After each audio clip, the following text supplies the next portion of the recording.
many people here today. Thank you all for your support. We had a good time so far? Yeah? Yeah? I think it's really neat to see all the different approaches that we have branched out on from all the training we've received this year. All right, are we ready to begin a storytelling adventure? Yes. Yes.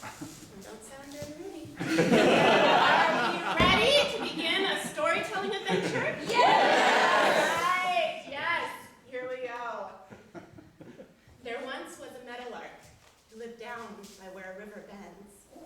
There also was an old king who lived in a lavish palace nearby. Now this king was alone, and he had been for quite some time. But every day, he would hear this angelic voice, this beautiful melody that carried throughout the forest. And this comforted him.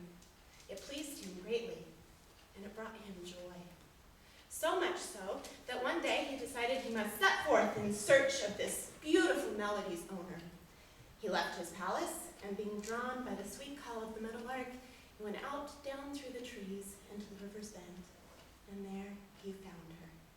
Beautiful, angelic, and blind. That's right, this meadowlark was blind, which in part makes sense why she might have hung so close to her familiar and protective surroundings down by the river bend. While seeing this, the old king scooped down and picked her up. He brought her back to his lavish palace, and there he doted on her, and he fed her fruit and nuts out of an ornate and ivory chalice, and he pleaded with his newfound companion. Sing for me, my meadowlark. Sing for me of the silver morning. Set me free with your beautiful song, and I will shower you with affections. I'll buy you gifts. I'll love you for life, if you'll only sing for me. Well, this was nothing that the king asked of her. And to be honest, he brought her comfort. After all, hers often was a dark and lonely existence. So, every day, the king would call out of his palace window, "Sing for me, my meadowlark. Sing for me of the silver morning. Set me free with your beautiful song, and I will love you for life." And every day, the lark, hearing the king's voice, would follow his sound up through the trees to his palace window, where there he would feed and dote on her, and she would sing for him. And this relationship continued for quite some time. Then, one day, as the lark sang down by the waters, the god of the sun heard her in his flight. And her singing moved him so, he thought he must stop and investigate further to see if he could find the origin of this beautiful melody. And when he discovered the little lark and saw that this poor songbird was blinded, he felt compelled to restore her vision. That's right. He gave her the gift of sight. And she opened her eyes to the shimmer and the shadows of her forest surrounding, to the branches of the trees that swayed in the breeze, and the sun filtering through the quaky aspen leaves. And she saw the young sun god. She was overwhelmed by his beauty. He was so proud and strong and full of glory. And he called to this lark in a voice both soft and powerful, and he said, "Come along. Fly away with me, my meadowlark. Let's fly on a silver morning. We'll go out past the sea where the dolphins bark. We can dance on coral beaches. Let's make feasts out of plums and peaches, whatever you want. And as far as your vision reaches, come, fly away with me." And oh, how she wanted to go. She yearned to fly. She didn't even know what a barking dolphin was. And how she ached to dance on a coral beach. But then she thought back to the old king and how devoted he was to her and how happy she made him. And alas, she had to tell the sun god, "No, I cannot fly away with you. I will not wound the old king's pride so." And having made her decision, the sun god continued on his journey and flew away. Well, later that morning, the old king went out of his palace window and he called out, "Sing for me, my meadowlark. Sing for me of the silver morning. Set me free with your wonderful song, and I will love you for life." All day he called for his lark, but she never came, and he could not hear her angelic melody wave through the trees. As the sun began to set, he became worried. He left his palace, went down through the trees to the river bend in search of his precious little lark, only to find her dead. That's right, this meadowlark had died. Now, for some reason, every time I hear this story, it always takes me back to my home in Wyoming. Specifically, it reminds me how I always wanted to leave my home. In fact, that I did leave my home pretty much the first chance I got. And the story reminds me that I rarely make it back to my home. Since I was a little girl, I dreamed of escape. I envisioned the sense of freedom I would feel when I finally made it out of here. And I just knew that I would arrive in life when I had made it elsewhere. Early on, I felt confined, stifled, often plagued by ennui, stuck in my super small, super conservative and religious hometown that was tucked away in the Bighorn Basin of the Rocky Mountains of Wyoming. I felt very much isolated from the outside world. And when I do make it back home, I see the sentiment in the looks from those in the community that raised me, possible admiration and maybe some envy in some as one who got out, and the dismissal and resentment in others as one who left, who abandoned us, one for whom home wasn't good enough. In their eyes, my rejection of lifestyle and location is taken as a personal affront, some retroactive judgment whereby not conforming, I must therefore be condemning. It's a tenuous relationship to have with your home. So I can't think that it's a coincidence that the first song I was assigned when I got here to Bratsville in England was this parable of a meadowlark. After all, the meadowlark is the official state bird of Wyoming. It's an image I'm extremely familiar with. Now, the meadowlark in this story does die, and whether that was over her heartache, disappointment, or fear concerning her decision not to fly away with the young son of God on his daily journey, or if it was simply her time, that I must leave for you to decide. But I don't know, I think for me, the meadowlark was meant to fly, wasn't she? I mean, that's part of her nature. I don't know, but this tale always takes me back to there, to my home, to where and how I was raised. And although I normally strive to live in the present, I always look forward to the future, I have quickly learned that the mantle of a storyteller oftentimes resides in the past, reflecting back, sharing experiences in hopes that someone else might connect with one of your stories. In who knows what way. I could share something here today that might go on to inform a future decision for you down the road in some way I'll never know. And that excites me. So let's move on with this tale. Where do I come from? Wyoming. Wyoming. Where do I come from? Wyoming. Yeehaw! That's right, I do, and not many people do. Therefore, my family history is full of cowboys and Indians, Mormon pioneer settlers, and 2 generations of National Park servicemen. Now, please tell me that everyone in this room has at least heard of Yellowstone National Park. Yes? Home of Old Faithful, hot springs, and geysers galore? Yes. All right. Yes. Now, is it true that you English really call them geezers? Yes. No! That's so painful on my American ears. But that's fine, as long as we all know what we're talking about. That's good, because Yellowstone is in my backyard. Seriously. I was raised by my grandparents, and many of my fondest childhood memories are of our seasonal visits to Yellowstone National Park. Every summer would include at least one week-long reunion in the park. Our days would be spent spent visiting the various park attractions, Mammoth Hot Springs, painted mud pots, geyser basin. And then our evenings, we would pass around the campfire, singing songs, telling stories, and ruminating as we roasted hot dogs and marshmallows until it was time to turn in.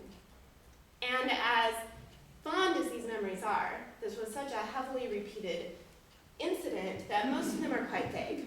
Now, there are the ones that do stand out. My great-grandmother accidentally dumping her camera, her very high-end camera, into a bubbling mud pot. Or the year I sat on a really big cactus. That memory literally stings. But even among the defining ones, there is one so vivid, I know it will never fade. I had to have been 6 or 7 years old at most. That year I remember us arriving to the park in the morning, backing up our Ford pickup truck into some typically beautiful prairie field. It was speckled with meadowlarks and wildflowers, Indian paintbrush, baby bluebells, desert roses. In the background, you could hear the babbling mountain river, where later would all wade out into and go fishing for some of the best cutthroat trout on God's green earth. And amongst us all, the buffalo grazed. There were also some fellow campers nearby, and this too was a sought-after part of the Yellowstone experience. People come to visit this park from all over the world, and every year was an exciting opportunity to meet new people. As the family rolled in throughout the morning, my enthusiasm for the week that we were going to have just continued to grow. I remember it was probably mid-morning, as the adults were busy setting up and catching up. The children were busy running around playing, when I started to become aware of the fact that some of the buffalo in the field had migrated quite close to our campsite. My attention was drawn in particular to one young boy who seemed to be approaching a buffalo. He couldn't have been more than 10 or 11 years old at most, and right about the time I heard my grandpa implore as to where his parents were and say that that boy's in trouble, time stopped and action took over. As the boy extended his hand towards the buffalo dropped his head and charged. A geyser of blood erupted before me as I watched the boy gored through the stomach, flung up into the air, tossed back and forth a handful of times with this horn protruding through his belly, and then just as quickly discarded back on the ground. Now, my next set of memories from this event seem to exist as a series of snapshots, crying, screaming, orders being barked. All the children were quickly corralled into our tents. I remember the EMTs and fire trucks with their lights ablaze arriving on the scene, and the emergency workers in their white uniforms out in this field literally scooping up the bloody body of this boy and loading him onto a stretcher and speeding away. Park rangers milling about collecting statements from eyewitnesses. You know, to this day, I don't technically know whether that boy lived or died. But that afternoon, as we all stood around watching the officials detain the beast in the field across the road and spray paint a big red X on his hide, I do remember asking my grandpa what would happen to that buffalo. Are they going to have to kill him, Grandpa? I said. No, he said. Well, I don't know, but I hope not. He's been marked, and I'm sure they'll relocate him up to the north end of the park, away from all the tourists. And then he just kind of went off. It's a real shame what happened here today. But every year, people just come into this park and they just get stupid. They go feeding the animals, snapping flashes in their face. Those parents did not educate that child. He never should have been near that buffalo. What do I always tell you, honey? You don't approach your wild animal. And look, you don't look a buffalo in the eyes. You got that? Now, it's a real shame what happened here today, and there's nothing that can be done about it now. But I know a real lesson was learned. My memories from that day fade from that point on, but I do know what happened, what always happened. As the sun set, we gathered around the campfire, sang songs, told stories, and ruminated about the day's very dramatic events as we roasted hot dogs and marshmallows till it was time to turn in. And that day, a real lesson was learned. And it wasn't to fear buffalo, but to be mindful, to respect all of God's creatures. And that's a lesson I've always held to. Now, I tried to say that it's tough growing up in Wyoming, especially on the back of that story, but I'd be more honest saying that it's just tough growing up. There are so many lessons to learn in life, and the grass is always greener, whether you were raised around pastures or pavement. Right, Danielle? Right. That's right. But I think most of us would agree that oftentimes it is our surroundings that administer to us the lessons of the natural order. And the landscape that painted the backdrop for my upbringing was intense, dramatic, and at times downright bitter and harsh. In Wyoming, we say that there are 4 seasons: windy, rainy, blizzard, and scorching. And if you don't like the weather, just wait 5 minutes. It will change. We consistently suffer through 100-degree-plus highs during the summer, and somehow we survive negative 30-degree lows in the winter, with a negative 75-degree wind chill factor on top of that. We have tornadoes, floods, wildfires, earthquakes, you name it. But the snow, the cold, I have always hated it, loathed it. So when I think back to those chilly summer nights, camping up in the mountains, surrounded by my family as we gather around the warmth of the fire, the first tale that always comes back to me is this poem. There are strange things done in the midnight sun by the men who mold for gold. The Arctic trails have their secret tales that would make your blood run cold. The northern lights have seen queer sights, but the queerest they ever did see was that night on the marge of Lake LaBarge. I cremated Sam McGee. Now this poem, written by Robert W. Service, is my grandma's favorite. So, if stories were getting told, this was gonna be one of them. Now Sam McGee was from Tennessee, where the cotton blooms and blows. Why he left his home in the South to roam around the pole, God only knows. It was always cold, but the land of gold seemed to hold him like a spell, though he'd often say in his homely way that he'd rather live in hell. On a Christmas day, we were mushing our way over the Dawson Trail. Talk of your cold. Through the parka's fold, it stabbed like a driven nail. If our eyes would close, then the lashes froze, till sometimes we couldn't see. It wasn't much fun, but the only one to whimper was Sam McGee. And that very night, as we lay packed tight in our robes beneath the snow, and the dogs were fed, and the stars overhead were dancing heel and toe, he looks at me, and Cap, says he, I'll cash in this trip, I guess. But if I do, I'm asking that you won't refuse my last request. Well, he seemed so low that I couldn't say no. And then he says with sort of a moan, it's that cursed cold. It's got right hold till I'm chilled clean through to the bone. Yet tain't being dead, it's my awful dread of an icy grave that pains. So I want you to swear that foul or fair, you'll cremate my last remains. Well, a pal in need is a thing to heed, so I swore I would not fail. And then we started on at the streak of dawn. But God, he looked ghastly pale. He crouched on his sleigh and he raved all day of his home back in Tennessee. And by nightfall, a corpse was all that was left of Sam McGee. There wasn't a breath in the land of death. And I hurried, horror-driven, with a corpse half hid that I couldn't get rid because of a promise given. It was latched to the sleigh, and it seemed to say, you may tax your brawn and brains, but you promised truth, and it's up to you to cremate these last remains.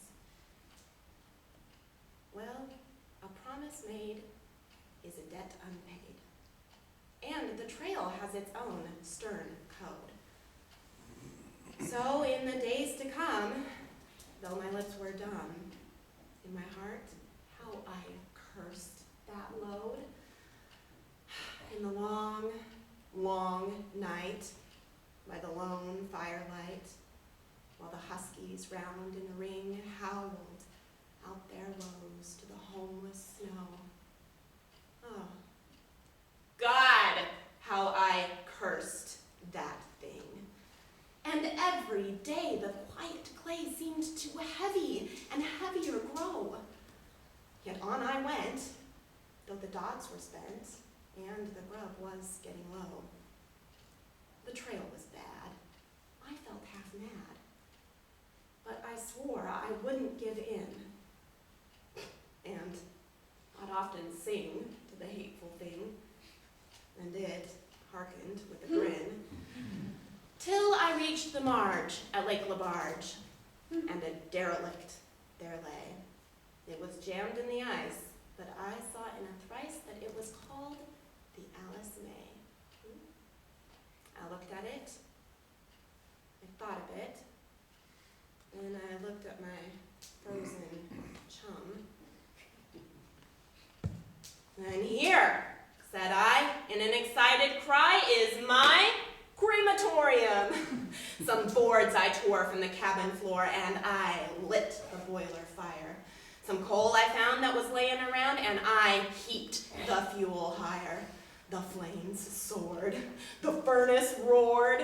Such a blaze do you seldom see. And then I burrowed a hole in the burning coal, and I stuffed in Sam McGee. And then I made a hike, for I did not like to hear him sizzle. And the heavens scowled, and the huskies howled, and the wind began to blow. It was icy cold, but the hot sweat rolled down my cheeks, and I don't know what was. And a greasy smoke in this inky cloak went streaking down the sky.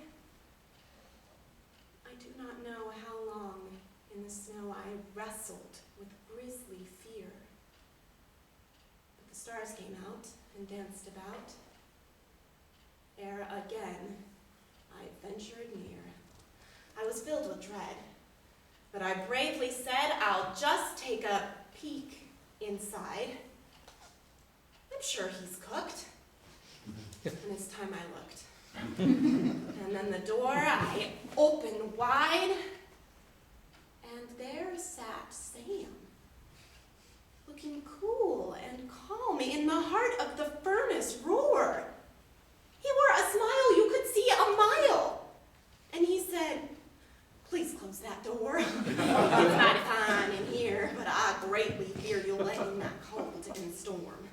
Since I left Plumtree back in Tennessee, it's the first time I've been warm. There are strange things done in the midnight sun by the men who mole for gold. The Arctic trails have their secret tales that will make your blood run cold. The northern lights have seen queer sights, but the queerest they ever did see was that night on the marge of Lake LaBarge. I cremated Sam McGee. Now, as a beginning storyteller, I was encouraged to go back and rediscover my oral history, which I did, and I quickly realized that I do come from a storytelling lineage. Through this project, I think I'm convinced that most of us do, actually. If you think back to all those unique sayings and expressions that come from your family, most of them are backed up with some greater context as part of a story. For example, my grandparents retired when I was in middle school. I was about age 12. And as a retirement gift to themselves, they got a hot tub for our home. Yes! It was placed out in our backyard and encased in a nice redwood house. And it should be no surprise to you that we called it the crematorium. Likewise, just this week, I got an email from my grandma saying that she just thought she better check on me. She hadn't heard from me in a while and wanted to make sure that I wasn't stuck up on the roof. Now, this goes back to a story that just has not died in our family, where this young man gets a job opportunity down in South America. And although he's very excited, taking the job means that he'll have to leave behind his cat, his dear old beloved cat. So he entrusts the feline to his older brother, who promises he'll take good care of him. And every week, the little brother calls home, and the first question he asks is, "How's my cat?" And the older brother says, "Fine." He's fine.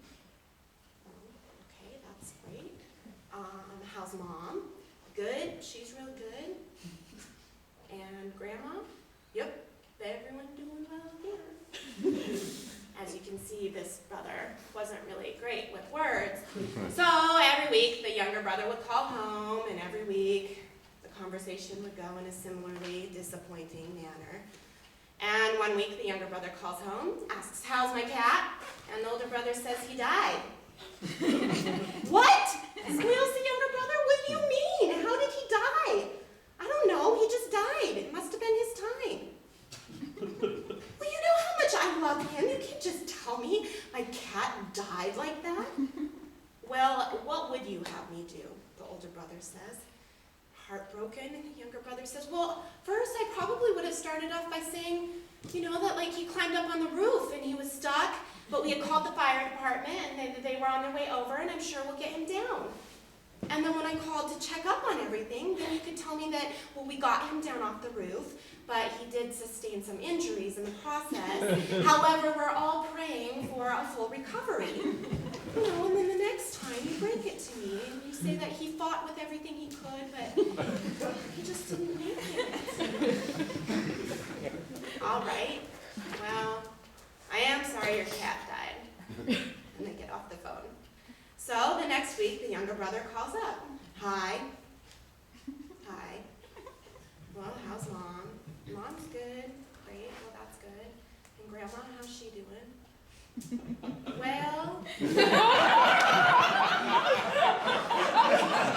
up on the roof. She's stuck, but the fire department's on its way." It's a bad joke. It's terrible. I don't know why my family can't get over it. Well, honestly, if I'm to be honest with you, being raised with my grandparents, at an early age, I recognized the fact that their eventual departure from my life would be something I would have to reconcile.